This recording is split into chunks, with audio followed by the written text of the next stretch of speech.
Before the inspection, we did contact the practice and spoke to the Chief Executive to let him know what would be happening on the day, and also asked for some information to be provided in advance. The information included things like records of complaints, any serious untoward incidents, significant events, some of the policies and details of staff and training. And we do that just so we can get a bit of a feel about the practice, so that we can focus our inspection on the things that we need to focus on, and that's either to bring out the areas where we think there may be outstanding practice, or to dig a bit deeper into areas where we haven't got the evidence to make a decision about.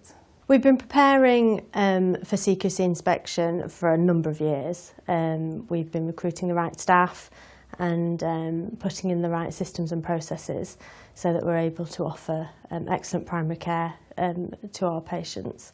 And CQC inspection has just been a part of that process. In this practice in particular, although they were able to tell us all the things that they were doing well, they were very clear that they were ready to listen if there were any improvements that we thought they should make, and they were always trying to gather information from their patients and staff to see where improvements could be made or things they could do better. We were naturally nervous about being inspected, keen to prove ourselves, and we also welcome the opportunity to receive some feedback as to how well we were doing.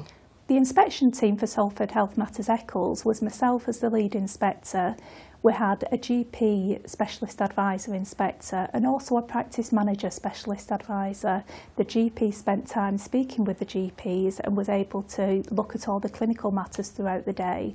The practice manager was able to speak with the other members of the management team. My role on the day was to coordinate the inspection, speak to members of staff and also speak to patients. We do sometimes have an expert by experience who speaks to patients, but during this inspection I spoke to patients who were willing to speak to me.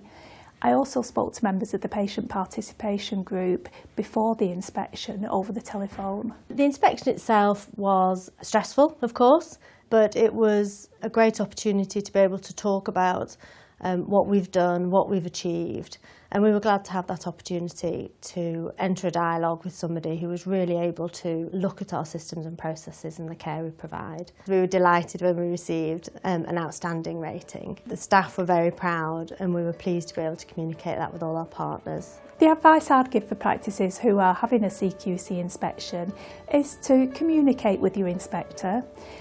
They will tell you in advance what to expect, and you will get an information letter in advance as well. If you have any concerns at all prior to the inspection about what will happen on the day, give us a ring, let us know, because we're more than happy to talk to practices and talk them through what will happen on the day.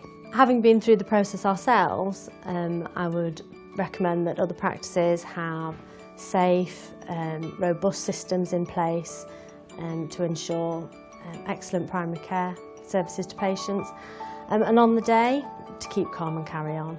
We are human, just talk to us if you've any questions, any concerns, you only need to ask.